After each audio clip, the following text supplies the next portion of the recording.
Après le spectacle du carrousel Chevaux-Camargue, avec fille en Amazone, Julien nous invite dans son manège avec Roscoe pour nous faire voir quelques figures de dressage.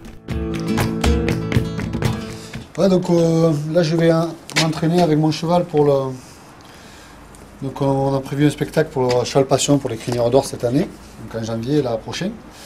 Et donc là pour vous dire deux mots sur l'harnachement du cheval, donc dans ce numéro on aura 2 Camargues, 2 Espagnols et 2 Portugais. Donc nous on va bien représenter la région et la Provence. Et donc l'harnachement Camargue il se compose d'une martingale, d'une selle Camargue. Donc maintenant les selles, ça s'appelle une demi-Camargue. Les selles Camargue à l'origine étaient un peu plus hautes.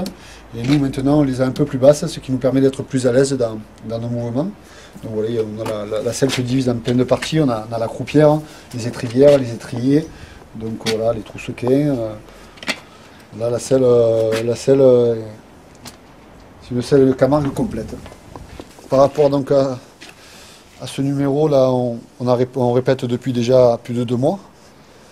Donc c'est un numéro de monte de travail. Ça veut dire la monte de travail, ça se compose de 3 épreuves. Une épreuve de dressage, une épreuve de maniabilité et une épreuve de tri de bétail. Donc on essaye d'entraîner les chevaux à faire des figures pour cette compétition. Et donc là, ce qu'on va faire en piste, on va mettre quelques obstacles. Donc il y aura un pont à passer, on aura des quilles. Et donc l'idée, c'est de faire voir la maniabilité du cheval, le dressage du cheval, la vivacité. Et donc il y aura des Camargues, des Portugais et des Espagnols. Et chaque race va mettre en valeur ce qu'il sait faire, puisque un Camargue ne peut pas faire exactement ce que fait un Portugais ou un Espagnol. Donc on reste dans ce qu'on sait faire. C'est un cheval polyvalent, un cheval de tri de bétail, un cheval qui est très, très rustique. Et donc voilà, on va mettre en avant ses qualités. Et donc on va essayer de faire quelque chose de propre. Et donc voilà, là c'est un travail régulier tous les jours pour bien garder le cheval musclé et que ça se passe de la meilleure des façons possibles, quoi.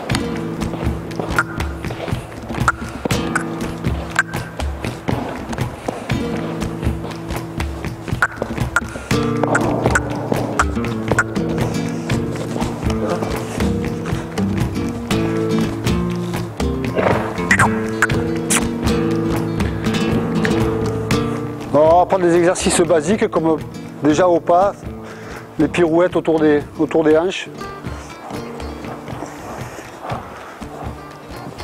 Donc toujours avec une incurvation du côté où on va. D'un côté, de l'autre.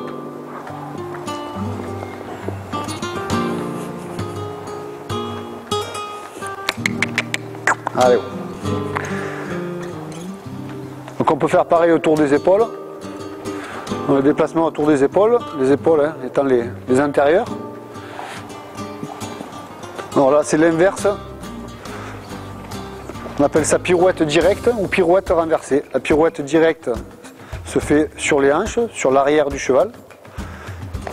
Et la pirouette renversée se fait contrairement autour des épaules. Donc après un exercice basique, on a la session à la jambe. On se déplace d'un côté à l'autre.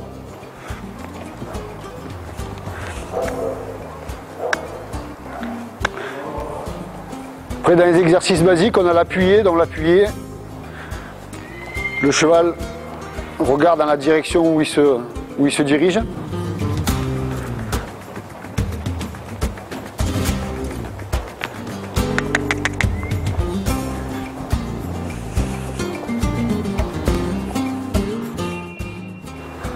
On va l'appuyer de l'autre côté.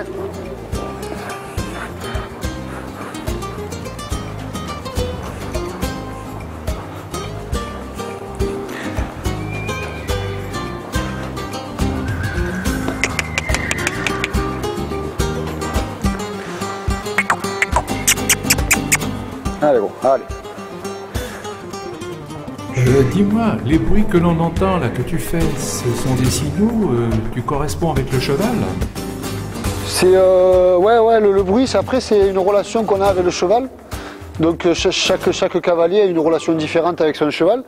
Et pour faire vraiment une osmose complète, il faut qu'au niveau des bruits, voilà, il ait des signaux distincts qui comprennent ce que je lui demande. Et donc c'est une petite aide supplémentaire qui permet de donner un signal au cheval pour faire l'exercice. Alors à force de travailler avec le même cheval, on se comprend beaucoup plus rapidement. Là, il sait que si je serre les jambes,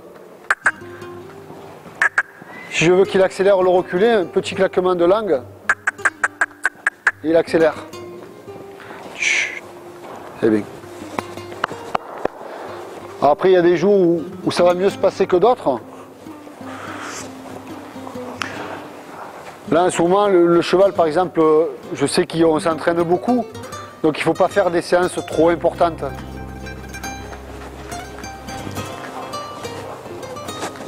Donc on va se mettre un peu à la galopette.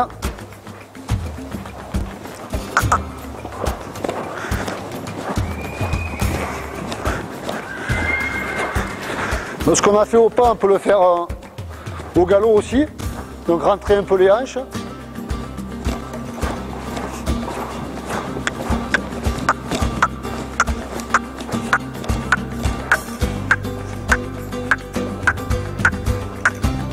Alors, la finalité c'est ça, arriver à faire une pirouette au galop.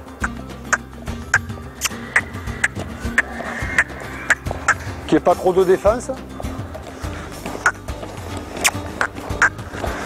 Et après donc on a le changement de pied.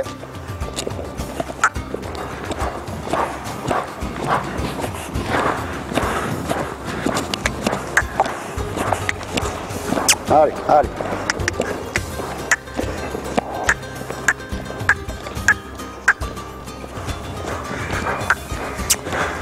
Et après on peut lui demander un arrêt, je vais aller prendre un petit peu de vitesse.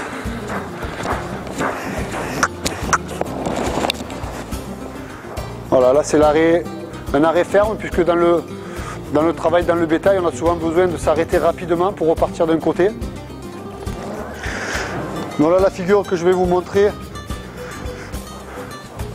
ce qui s'appelle la demi-pirouette, ça veut dire on galope sur une ligne droite face à un taureau, le taureau change de direction, on doit changer de direction avec le cheval pour essayer de trier le taureau qu'on est en train de sortir du troupeau.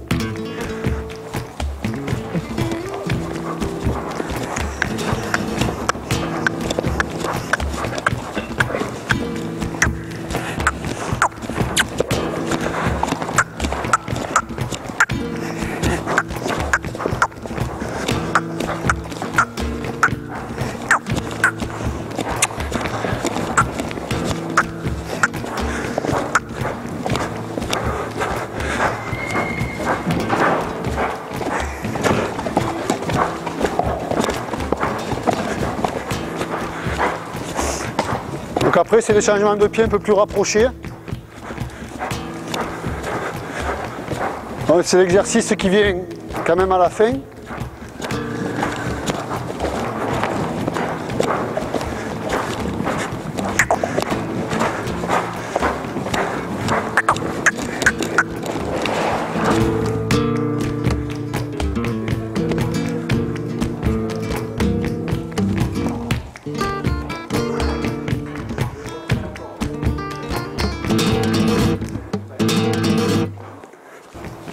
Là gros, là pépère, là voilà, c'est bien.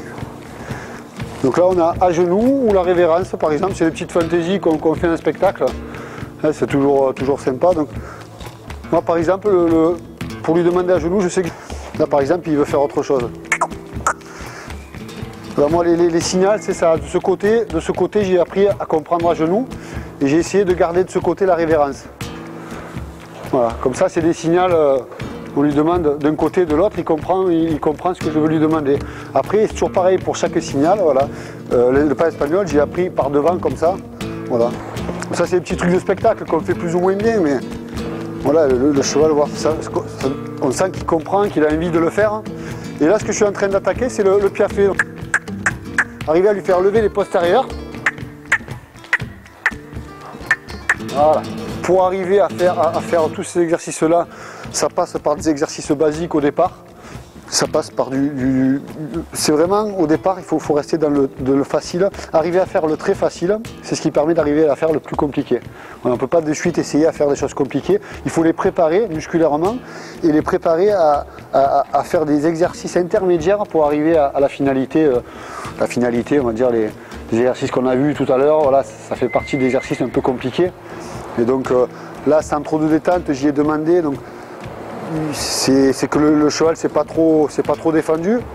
Mais souvent on a affaire à des chevaux qui c'est beaucoup d'efforts pour eux. Donc obligatoirement, ils sont obligés à un moment donné de dire là j'y arrive pas, là c'est trop dur. Et puis bon, lui ça va, c'est un cheval qui a de la volonté, mais il a beaucoup de caractère. Donc pour arriver à un bon niveau, je pense qu'il faut un cheval avec du caractère, un cheval qui est un peu, donc c'est un peu compliqué au départ, mais après on le retrouve et on a des sensations assez intéressantes au niveau du dressage, même sur un cheval Camargue.